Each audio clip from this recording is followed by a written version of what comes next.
So in this video, I'm giving you a little bit of an overview as to how I work with Pastel Matte, how I get rid of the grain and how I use light over dark to aid smoothness and blending. Pastel Matte is one of my all-time favourite surfaces, and yeah, I think this technique works really, really well.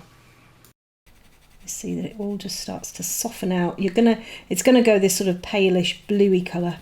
That's inevitable. You've got the white going in over the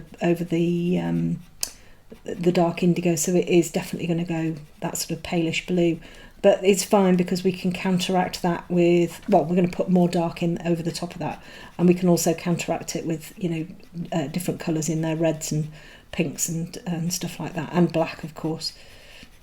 So nice and gently, following the direction of the fur. This is a really, really good, easy way of getting softness on Pastel Matte really quickly. People just get really, really... I think they get really frustrated with Pastel Matte, I have to say.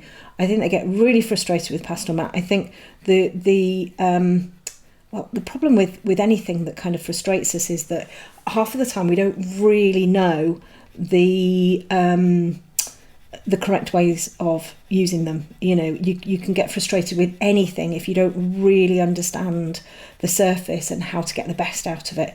It's the same with me and hot press paper. I get there. I can't say I overly enjoy the process because it doesn't really fit with how my techniques work.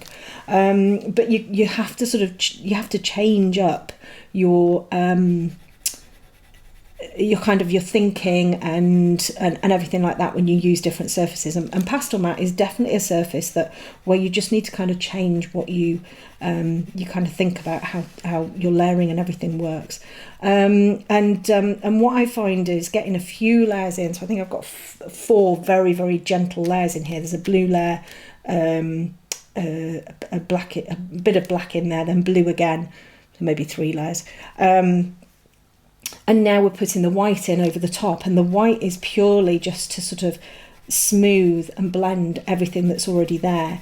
And what it'll also do is it'll give it a really, really nice base, so that then when we come to bring the darker layers in, the layers that are going to really, really look lovely and rich like the rest of the dog, you're going to be able to get that darkness in and the detail in there as well. And this is a technique that I've been sort of using for a long time. I think the majority of artists who successfully use Pastel Matte and who really love Pastel Matte, I think probably utilise this technique quite a lot, getting this light over the dark. For me, using the white Pablo is I tend to use either the Polychromos Cold Grey or the Polychromos Warm Grey too an awful lot for sort of smoothing and blending. Just recently I've started using the Pablo, the white Pablo, and it's really, really, really it's worked really, really well, particularly for black dogs. So you can see how everything's just getting that little bit softer, that little bit smoother in there, and it just works beautifully. It works really, really nicely. And Pastel Matte can be, you hear all of the time, oh, it eats your pencils, oh, it's really grainy, oh, you can't get sharp details. And this is kind of, it's almost more like hearsay. And what happens is, artists who are maybe used to using hot press paper then start to use Pastel Matte. They then use exactly the same techniques they've used on hot press paper, so i.e. keeping a sharp pencil the majority of the time, burnishing between layers using a little bit harder pressure. And of course what happens is, if you try and keep a really sharp pencil all of the time on Pastel Matte, you're going to end up with a pencil this big. And you do that with hot press paper. Every time you sharpen your pencil it gets shorter, so just don't sharpen it on Pastel Matte. When obviously you're going to need a sharp pencil for things like eyes and details and stuff, but this kind of thing you don't need sharp pencil at all. In fact, the blunter the pencil the better. And this is why people then have this sort of skewed idea of how Pastel Matte works, that you can't get tiny details in there. You're just going to go through all of your pencils really quickly, and it's going to be really, really grainy. And it's not the case. So for me, doing it this way, getting it kind of getting your, your values and everything in, and then using light colours to just really, really blend and smooth everything and give a lovely base works brilliantly, works really, really well. Now I'm not going to come down into this area here too much. What I'm going to do is I'm actually going to bring these really dark areas into here now, and I'm going to use the ivory black again. Now I want to sharpen it. So at the moment it's a little bit sort of dull, and I'm not going to put it in my electric sharpener because they break very easily, and there's no way I'm having this breaking in my electric sharpener because I'll have to take it to bits. So I'm going to use my little Cum magnesium sharpener, my little handheld one. This is perfect, absolutely perfect. You've got a big fat hole there and a little thin one. This one fits beautifully in the thin hole, even though it's a fat pencil. So I'm just going to sharpen that really quickly.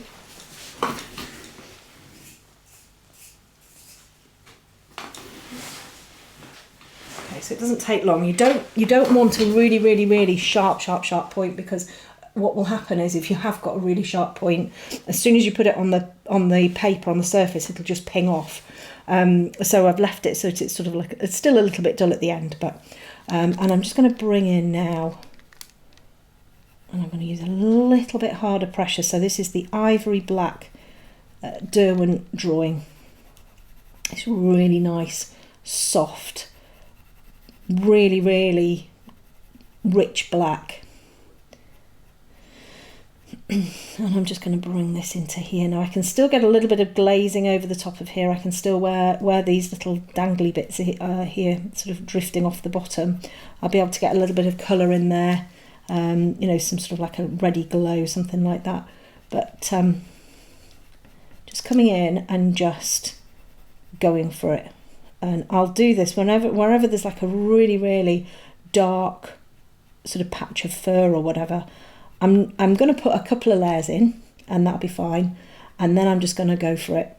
And I'm not going to be sitting here, adding 50 million layers in, to get basically this result at the end. So I'm just going to come in a little bit heavier pressure. And we're just going to get all of that dark in there. And the lovely thing about pastel mat is that if I want to bring some lighter colours over the top, so if I just want to bring a little bit of shine or something like that in, I can then just bring a little bit of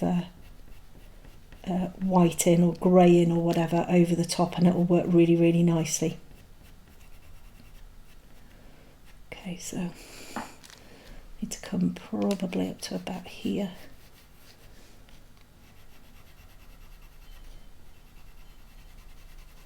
So just nice. It's not really hard pressure, but it's certainly not the light pressure that I normally use.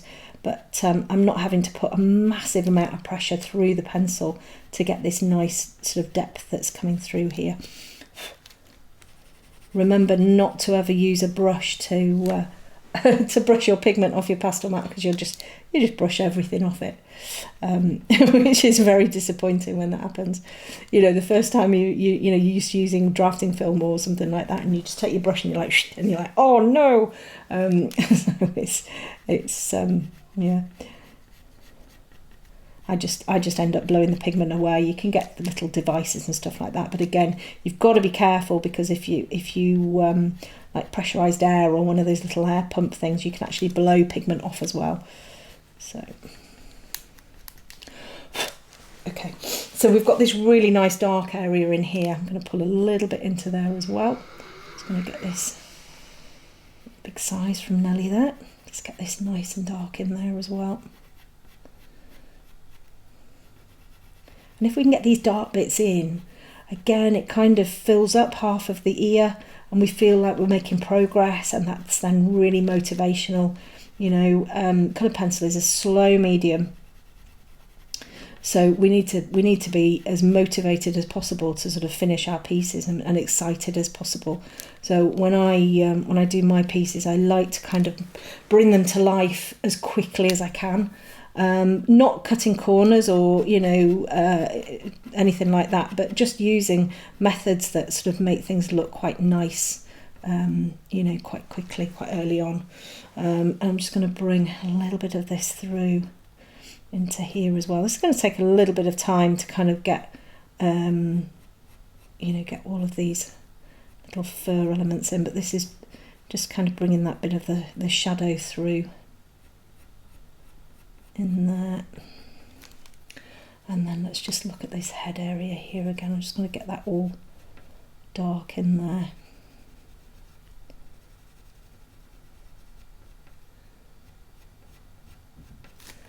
I can just bring a little bit more pressure, and then we can start to bring a little bit of the that around there as well. But it's a really super surface. It's very flexible, you know, with the different types of fur and everything that you want to draw on it. You can get beautiful smoothness, you can get gorgeous texture, and of course you've got that lovely ability to be able to get the light over dark as well, which is it's like a you know, the holy grail really of colour pencil work, is being able to get that light over dark, and it really is possible. So I'll just bring a little bit of a highlight into here, so you can sort of see how that would work. I'm just going to sharpen my white.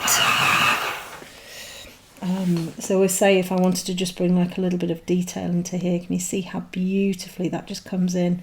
And you can really work this. I mean, you know, I'm going to have to do a little bit of work in there and get it to be nice and soft, but you can really see the benefit of getting your darks in and then just working your lighter colours in over the top, so you can bring these beautiful details out. Okay, so I'm just going to bring a little bit more down here. This is the board I'm working on as well, the pastel matte board. So it's smoother. I find it smoother and more consistent in quality, you know, than the sheets. But even so, you still get quite a lot of grain through there, and that is a good thing. The grain on the pastel matte is a good thing. It means that you've got the ability to get lots of layers in there. But that doesn't mean that you have to get lots of layers in there.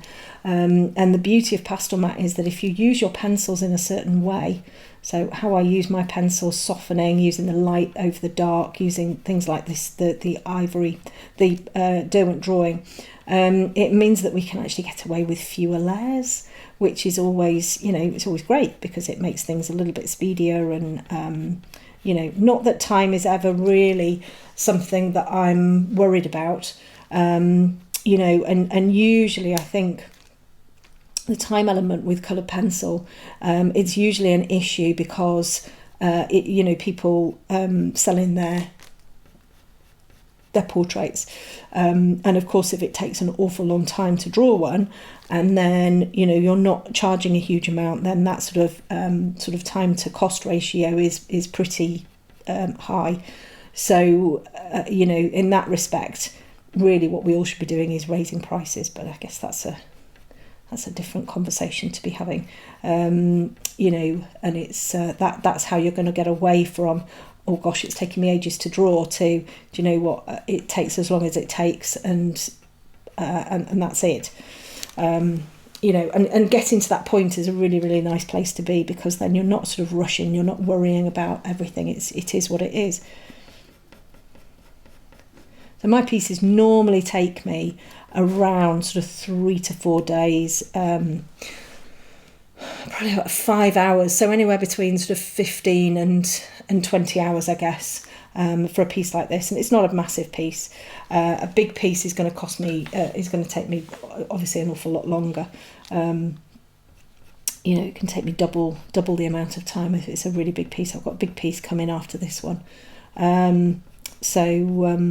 You know, but that's sort of four evenings work, if you like. Sometimes it takes a little bit longer just because I maybe don't spend as much time, you know, drawing as I'd like. But yeah, so I'm just in here again. We're just kind of bringing in those little sort of textury bits where we've almost got like it's like this over here. We've got that little ripple effect in here, and that's what we're kind of bringing into here as well. And all it is just sort of patches of black, and then working around it, and then you get this really nice effect, and it looks like you spent ages on it, and you haven't. That's always good, isn't it? It's always about the illusion, isn't it? The illusion that I've spent absolutely ages on something and I haven't. Again, need to kind of watch the fur direction. We've got a little bit of a sort of a curl going on here as well, which is quite nice. And there's an awful lot of blue that needs to go in here, but actually this ivory black's doing a really, really good job of just getting all of those lovely dark elements in there. Just bring a little bit into there, not too much because it's not sort of black. But yeah, so pastel mat is a super surface. It's so you know, flexible and everything, and I never sort of erase anything on pastel mat. So if I kind of go wrong, I just incorporate it in just by adding extra layers, and it just, yeah, it works really well. So you know, if you want to use pastel mat, just don't sharpen your pencils too often. You know, and use light over dark to get that nice sort of softness in there, which works so beautifully.